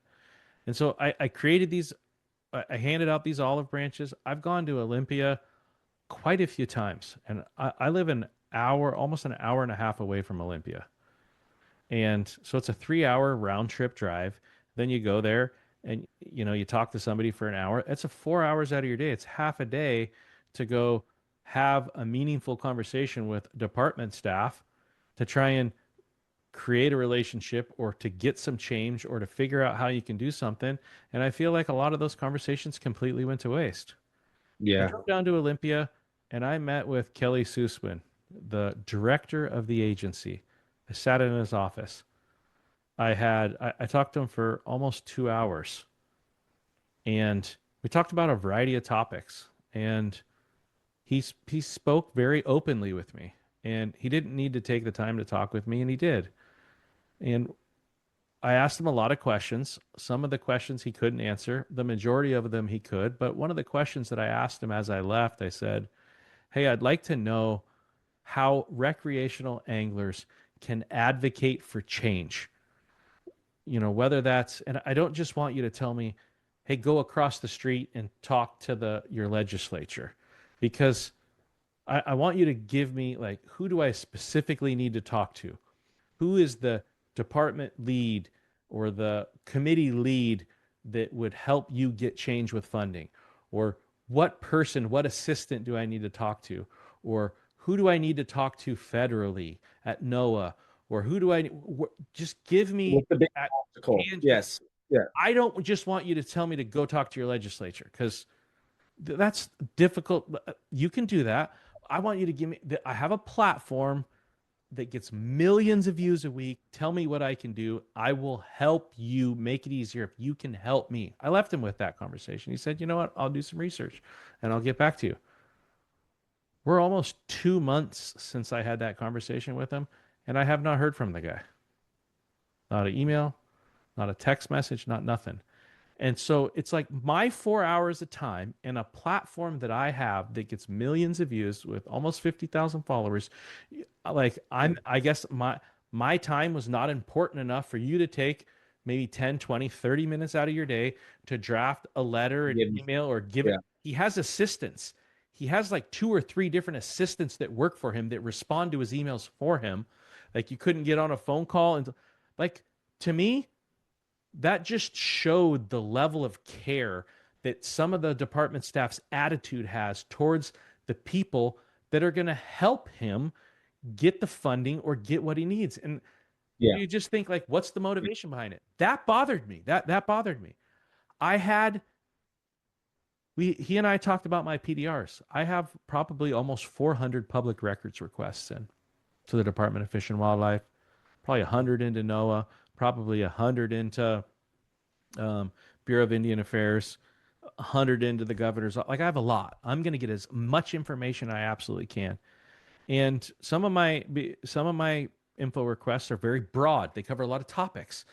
And he said, hey, we might be able to help you with some of your records requests. Maybe you can sit down and talk to some of my staff, and we can maybe get you some of the stuff that you're looking for. And then we don't have to get everything that you're looking for. Like, you're just probably looking for one PDF or one document.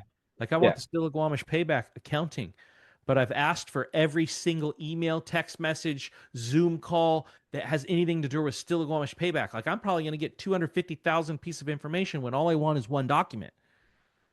So he says, hey, talk to my program director, talk to Kelly Cunningham. So I reach out to Kelly Cunningham, say, hey, let's get together. I'd like to try and piece together some of this stuff. And this is not an attack on Kelly Suswin or Kelly Cunningham. This is an attack on the machine. It's an attack on the attitude. It's an attack on the decorum. It's the attack on the way that the Department of Fish and Wildlife's MO, their attitude, their operating procedures are. Because it doesn't just happen with Kelly Suswin. It happens with all of them. So I reach out with Kelly Cunningham and say, hey, let's have a conversation. Oh, yeah, I'll see what I can do. I'll get a Zoom. Yeah, let's meet next week. So I remind him the next week. Yep, nope, I'll get with you in 2 weeks. So I remind him in 2 weeks. Yep, I'll get with you next week. So then I just wait 2 or 3 weeks, wait a month, send another text message about another topic. I don't get a response. It's just like, dude, I'm trying to reach out to help you make your agency run more efficient, to help me get the information, and you can't even take 30 minutes out of your day or your time to have a conversation that your boss told me to have with you. The director of the agency told me to talk with you and help get things easier. And you can't even do that. You can't even respond to me. Like, that's a problem. In Olympia at NOF 1, so the second of the 3 meetings that we have for North of Falcon, we talk about VTRs. The department talks about VTRs extensively. I asked Jake Rice, the program director, hey, man, the fish and salmon steelhead manager, to say, can you please get us some real documentation on VTRs so we can get on our platforms and talk about them? He says, yeah. We had that conversation with him in March. We talk about it again in Linwood about VTRs. I talk to him about it again in Oregon at PFMC. I send him emails. I send him text messages. I send Haley Rosenthal emails. I send Christine Iverson emails. And here we are 5 months later, 4 months later, and we still don't have it. Yeah. And what have we done since then? We still progressed that movement. We have still had conversations about the importance of VTRs without them providing us any support whatsoever. I've gone on the John Sporting Goods podcast and vouched for the adamancy for VTRs. We went on to various social media platforms. The department put out, I talked to Chase Gannell, the communications director for Region 4, and said, dude, when are we going to see some form of social media campaign on VTRs? Finally, they put one out. Then there's comments in there that we don't necessarily have all the answers to. I reach out again. Please give us some information so that we can answer these questions accurately. We reach out to Jake again. Help us get some of these answers, or, help us get the thing we asked for in March, we still have not received. How do we do the petitioning for you when this level of communication is severely one-sided? The thing that gets me the most is that we were provided a message from department staff of that we were not helping, that you were not helping, that the messaging and the content about the Department of Fish and Wildlife was in the PDRs. It was actually, it wasn't helping anything that they were trying to accomplish. I mean, shoot, we even heard from a certain individual who's the president of maybe the largest sport fishing organization in the state, say that you almost completely imploded all of our fisheries. Dude, that we were not helping. So they came to us and they said, we need you to change something. We need your help, that you're not helping. Can you please redirect your energy towards something that's proactive? Can we get any sort of activism on behalf of the department? And you know what we did? We said, give us something. Give us something that we can stand behind. Give us something that I'm not going to blindly advocate, but if you give me something, I'll advocate. So we started talking about VTRs, started talking about how that the participants in our recreational fisheries can have a role in us bettering the scientific analysis of our fisheries. And then we also start talking with other folks like Region 4 Director Ed Elazer. And we start hearing some good things. And then what did we do? We did our best. And you talk about this olive branch. We've done our best to start citing these limited positive things that the department has done. We talk about budget. I got another email today from another state representative. We're trying to reach out to folks to advocate for the importance of budgeting for the department. We took their word on what they needed from us, and we evolved to provide something that maybe could be more advantageous for the department's operation. And what did we get in return? We got silence. So it really, it's like a quid pro quo with no quo. That's what it is. It was, hey, if you could do this for me, then we'll help you here. Or if you can do this, this will help us. And in turn, we will make sure that you have an avenue to communication that not everyone has, or you'll have an avenue to us providing you the things that you're asking for. So we did our part. I've reached out to every single legislature in the 40th and 10th district. I've had meetings with 3 of them. I had another email today for a meeting for another. What am I doing? I'm advocating for them to better understand the importance of funding for WDFW. We've gone on to podcasts, whether it's the Anglers Unlimited podcast, whether it's our very own podcast here, whether it was John's Sporting Goods, Hunt Quietly with Matt Rennell, not Matt, was the Hunt Quietly podcast. We have done our part to change that tune a little bit, and what do we get in return? Nothing. Less communication, less replies. Months and months and months of saying, yes, we're working on it. Yes, we're working on it. And we're going to get it for you for nothing. Hey, there's a vacancy on the Puget Sound Sport Fishing Advisory Group. I'm doing everything I can to advocate for you guys. All I want is that a Marine Area 7 advocates on that group. Sorry, nothing we can do at this time. Not important enough for us. I think the quote is that of all the things we have to work on right now, that filling a vacant seat on the advisory group is very low on our priority. So it's a quid pro quo without a quo. So I can completely understand the frustration that you're having, because I'm having it. So at this point, it's kind of like, well, when Representative Clyde Shavers emails me today, says, hey, I want to meet. And that's in response of an email I wrote 2+ weeks ago. Am I supposed to go talk to Representative Shavers and advocate for all the good work that the department's doing when everything that they've asked of us that we did, and we just got a big rubber middle finger in return?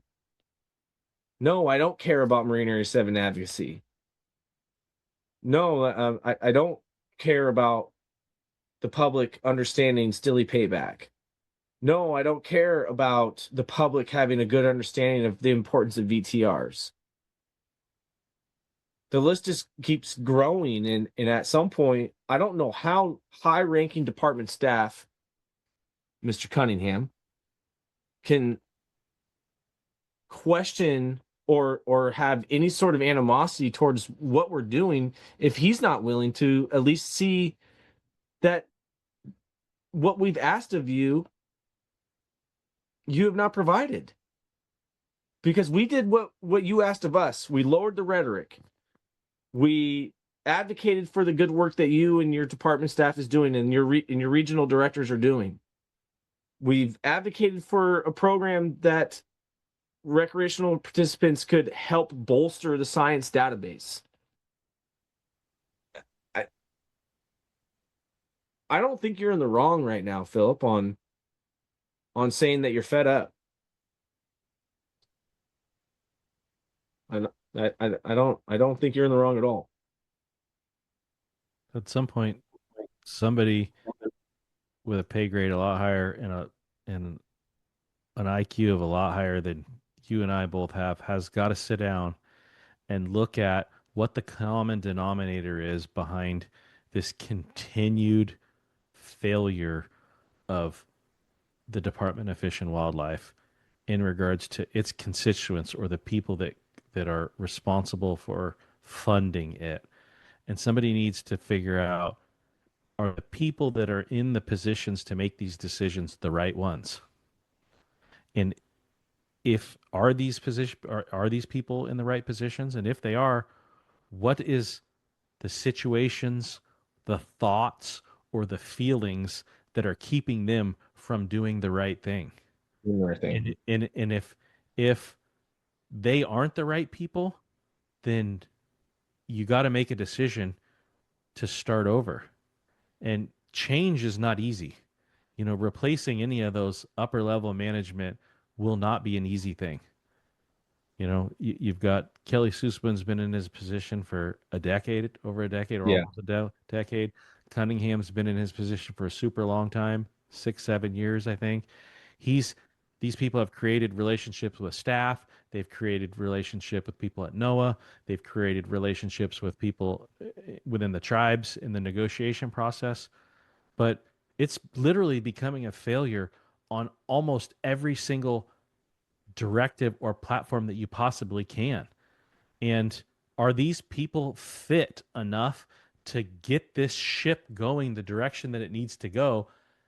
They have not been able to do it in the financial climate that we've had for the last decade. Now we're getting ready to go into a terrible financial climate with the budgets that we're looking at over the next biennium, over the next 3, 4, 5 years. Are they going to be able to do it? Like, now are they going to be able to do it where the times are even harder? Somebody above us needs to really think about that and think about if, are these people the right ones to make the decision?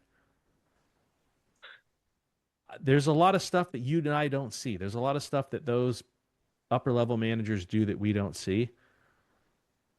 But the stuff that we do see, I don't see anything. I don't see anything remotely close to positive or in the direction that it needs to be for me to feel comfortable to co-sign on them to continue doing it in the foreseeable future. Something's got to change. Look, I will say this: that there's a lot of talk about the director, Kelly Suzwind. There's something I do know about Kelly Suzwind is that he is an advocate for consumptive conservation. He is. So when we talk about get rid of the director, you and I have talked about this. You've made comments to me before, and I'm like, well, I don't know if we want to get rid of the director. But what's getting better? What's changing? Just because you like to hunt and fish doesn't mean that you have the skills to navigate where we need you to go. You have not been able to navigate them. You haven't been able to navigate it financially because your budget is probably double what it was when you've taken over the helm and you have a spending problem. Our fisheries are literally a fraction of what they were 10 years ago. We can sit here and talk about impacts. We're managed to impacts, and less than 2% of the Nooksack impacts went to non-treaty fisheries, and 9% went to treaty fisheries this year. We go over here to the Stillaguamish. 5.24% went to treaty fisheries, 3.6 went to non-treaty fisheries. Like, we can go down the list over and over. The Skagit, 19% went to treaty fisheries and less than 2% went to record. Like, that's not, you're not getting it done there either. Like, I'm sorry to keep interrupting you, man, but just because you like to hunt and you like to fish and you're a hunter and a fisherman doesn't mean you have the tangibles to get the direction of the department going where it needs to go. I'll get off my soapbox for a second there. Look, department high-ranking staff need to have some tough skin. I can't have a conversation with high-ranking department staff and have the bulk of the conversation be about displeasures of factual stuff being disclosed. Your skin wouldn't have to be as thick if you were doing the right thing.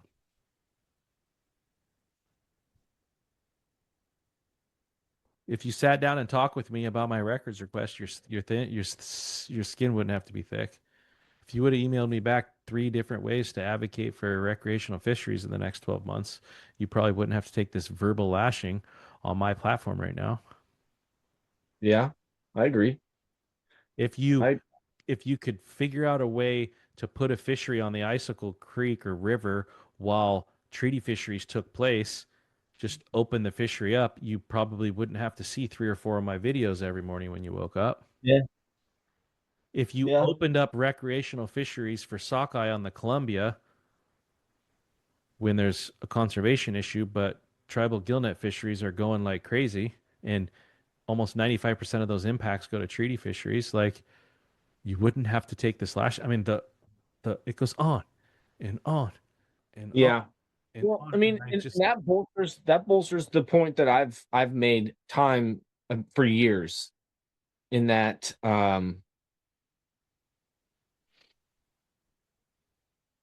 It's not that I was told that I am not appointed to the Sport Fishing Advisory Group. It's not that I was told that I'm not on that group because of my affiliation with you. Whatever the affiliation is, I'm just a guy who has a conversation with you, and we record it and we post it. But I'm going to be consistent on my message that I've been consistent on for years. I'm not going to go after our co-managers for the way that these impacts are allocated. I'm not going to attack any treaty fishery and how it's conducted, when it's conducted, the result of it being conducted. No, I'm going to attack the Department of Fish and Wildlife, and I'm going to attack leadership of the Department of Fish and Wildlife for how they're compliant and how they are soft in their method and manner of which they advocate for the recreational fishermen. And it couldn't be more exemplary or more on display when we see the level of passiveness and lack of assertiveness when we ask for communication or when we ask for partnership, we ask for collaboration. Their adamancy and advocacy for recreational fishermen is perfectly on display with the lack of attentiveness that they provide to us as dedicated and active advocates for our recreational fisheries. They treat us as if we are a very, very low peg on the pecking order. They treat us as if that partnership with us is such a low priority. And I think that is a snapshot into how they treat their advocacy for general recreational fisheries. That has to change. And I'm going to be calling for change in the department heads until that change, period. And that's fine. If a department head, if a department staff member that's in a high-ranking official makes me feel like that, they should not work in that position. Yeah. I understand that. If there's 600,000 fish at the Minter Creek hatchery that are hatchery fish and they're not clipped because the department doesn't stick up for its recreational constituents and advocate for that to change, I'm going to ask for everybody that's in charge of that program to change. You need to retire. You need to quit. You need to go to need to go to DNR. You need to get fired. You need to get replaced. You need to get doged. You need to go on creels. Like something has to change until we get somebody in that position that represents the people that fund the department. Yeah. I totally get that. And I'm 100% going to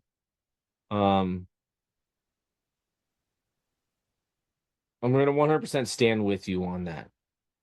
I am also going to ensure that there is an avenue, narrow as it may be at this point. I'm going to still say that there's an importance for us to continue the cultivation of communication. Like, I know we're sick of it. I know that. And I think, though, it is still my duty to make sure that we don't completely shut that door. Frustrating as it may, like I don't want to shut the door. I don't want to shut the door. I'd like to make the door bigger. But by making the door bigger, you got to replace the door. I want to replace the door. Yeah. That door either needs to start opening up or we need to replace it with a bigger one. Yeah. I mean, just flat out right. We need to replace it with a bigger one. And if you don't want to get replaced, if you are a door and you don't want to get replaced, then start opening up. This will post probably Monday. You should call me next week. And if you don't call me and mend, if the director or the fish program director or the salmon and steelhead manager don't call me between now and the next commission meeting, which I think is July 17th, I believe it is. No, July. Yep, 17th. I'm going to be talking about these same things to the commissioner until we get changed. Because guess who can fire you? The commissioners can. The commission, and I mean, the antis absolutely hate you guys. They call for Suswin's job every single time we go in there. If you were to make amends with one user group, it should be us. Yeah. Like if you want like to keep your job, then you should be making sure that the coordination that you're conducting is with us. There shouldn't be conversations anymore about how we can't tell you this, or we can't bring you on to this, or that there shouldn't be any more conversations about, hey, sorry, we've been busy. Hey, sorry, these PDRs have been taking a lot of our time. There shouldn't be any more of this. Like the fact that we were led on to believe that we were bridging a gap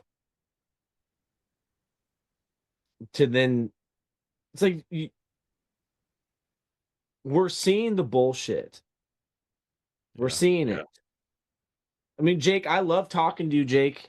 It's great. We get to give little jabs at each other all the time. It's fun. I like it. But do I think like we're really getting somewhere? No. Sorry, Jake, but no, I don't.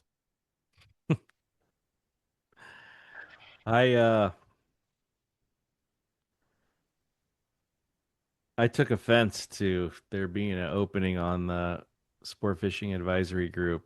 Somebody passed away, unfortunately. Yeah. And instead of replacing them with another person, especially the temperature that the department has, like they need good recreational fishing advisors that can help advocate for them. You know, so you reach out, you send a good faith email to a variety of people up there, and their responses that, you know, at this time we're not going to fill it. It's just there's no reason why they couldn't fill it. It was easier for them not to fill it, and they would rather take the pie in the face on all that.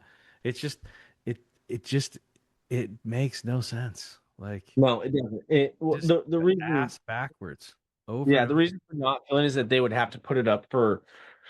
They'd have to go through the application process again, and I'm just like, well, dude, didn't you have a full pool? Didn't you have a full pool?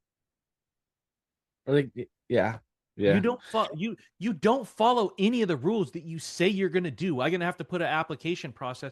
You've got guys on there that don't even show up to the meetings. You've got guys on there that have never even been to North of Falcon. You got guys on there that don't even get on the call. You got guys on there that have been in there for 15 years, and everything that you post on your website says that you shouldn't be doing any of that.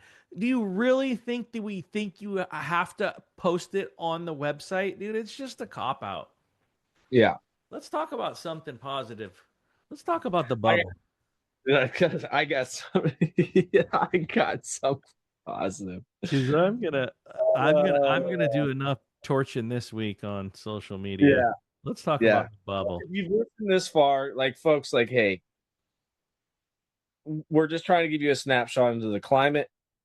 We're trying to give you a snapshot into how our communication has been going, and it has gone from this to this. But fisheries, summer's here, folks, and fisheries have begun, and it's been pretty good, if I will say. So some of these estimates that we received, I didn't receive it. I got it secondhand because I'm not on the advisory group, but I did get our fisheries estimates through June 21st. By the time this posts, we will be close to our next round of estimates, but through the June 20th Toledo bubble opener, we had 306 estimated catch on the bubble. So 306 of 600 fish. So the fishery has picked up. I participated in it. I did an evening and a morning trip, and we got a fish each trip. Now, that Saturday morning that we went, it was pretty darn slow, but we still found a way to scratch a fish out. At the time we're recording this, I do know that the krill reports for this Friday, Saturday has been much more promising. Folks, if you have not participated in that bubble fishery yet, if you have not found a way to go try to, if you're on the north end, just go give it a shot. Yeah, it's busy, but we're on a limited time. We're now at least over 51% of total catch on that. So let's see here. That's supposed to go into September. I would highly encourage you just to go give it a try. It's not a super active fishery. You have a small piece of geographical area that you can fish. It's going to be pretty crowded, but we found luck on about 100 to 100 and we're 90 to 110 feet of water, and we were fishing about 90 feet on the cable, and we had multiple takedowns, and we were able to put a couple fish in the boat. The June 20th. Hold on just for a second. Here, let me just tell you something. Here's what's interesting about this. And this is the something positive. No,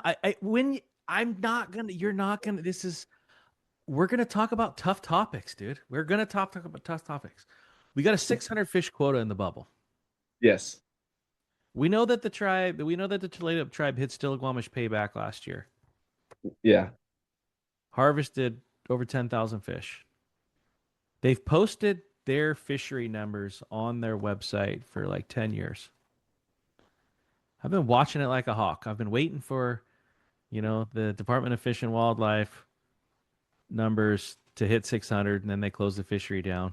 The tribes hit like 2,500 week before. Yeah, we're north of 2,500. Yeah. Then last week they showed that they caught 4 fish. Went to 25. Now this week you go there, guess what? Their numbers are gone. What? They've taken their numbers off their website.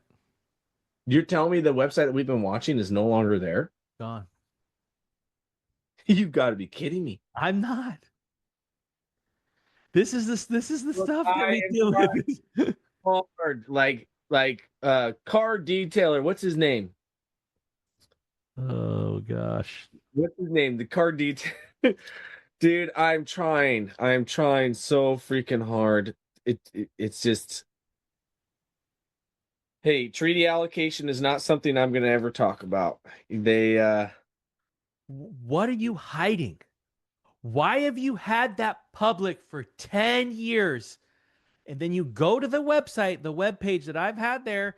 Doesn't matter if you do it on your phone. Doesn't matter if you Google. The whole part of the website's even there. It even says right on the website, Phillip salmon catch by species, area cumulative week. And then that whole part of the page is just deleted. It's gone. It had coho, it had chinook, it had chum. What are you hiding? Why? Why do you have it published? You were the only tribe that had it published. Did you get pressure from the Northwest Indian Fish Commission? Did you get pressure from the Muckleshoot tribe? Did you get pressure from the macaw? Like what? Like why is it gone, Mr. Gobin? Why is it gone? Give him a call. I have. No, call him. Okay, call him now. Yeah. Keep going. Why do you think it's gone, Alex? I think they're harvesting a good amount of fish. I think the fish have shown crushing it. Look at Rudy's webs. Look at Rudy's pictures. Yummy. He's crushing it. I can tell you from firsthand, and also from talking for some friends that have fished in this most recent opener, fishing has turned up. Don't go there thinking you're destined for luck. It is a brutal fishery at times, but it certainly seems like the fishing has picked up. And before we get shut down on this ridiculous 600 fish fishery, go give it a shot. Launch out of Everett, run up there, launch out of Camano, run down there.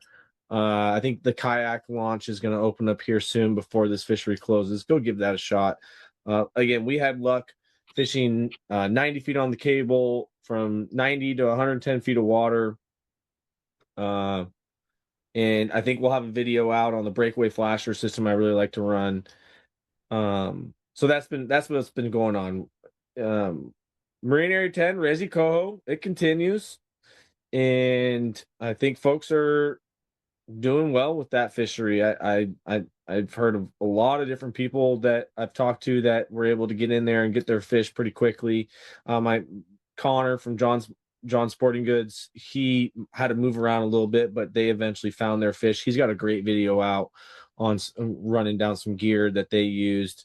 I'm going to say this, like, there are Chinook in the area. Folks, I know we're excited when we hook a Chinook. If you could please just refrain from posting that picture of that Chinook on Facebook or social media anywhere. You don't need to do that. Like, you can make a post about the luck you had on Resi Coho, but it's certainly not productive. And I've heard this from Chase Gannell, from the Region 4 communications director, to like, hey, if we could ease up on posting A, sublegal fish, or B, posting Chinook in closed waters. Legal. Yeah. From the guy that knows. It's illegal. Yeah. Marine Area 11, estimates through June 21st, 614 total caught. That's 43%, 59% on our unmarked quota, and 30% on our sublegal quota. That went to a 2-fish limit on June 18th. Everybody can thank the Gabe Miller on making sure that bag limit got increased. He is the only person on the Puget Sound Sport Fishing Advisory Group that put out a detailed recommendation to increase that bag limit. That fishery is going to run through the end of the month till next week, Tuesday. This posts, maybe you have a day or two to go, but if it is closed by the time that this posts, just know that the opportunity for a 2-fish bag, that is attributed to Gabe Miller. Thank you for your work there, Gabe. Our Puget Sound crab fishery is going to kick off Thursday, July 2nd. Right before our wonderful 250th anniversary of our great nation. Crab fishing is going to kick off in marine areas 8, 9, 10. Is there crab in 10? Yeah, there's crab in 10. You're going to have to speak to some of them South Sound stuff. July, area 7 is going to kick off. There's crab in 11. Okay. There's no crab in 13, but the numbers are up. No, yes, we saw test fishing numbers. There are up. Don't hold your breath on that fishery coming back. Marine Area 7. If we get a director in there that would push for it, maybe we could get some. We just can't let it go. No. Ocean fisheries are in full swing. Oahu, Westport, Nia Bay.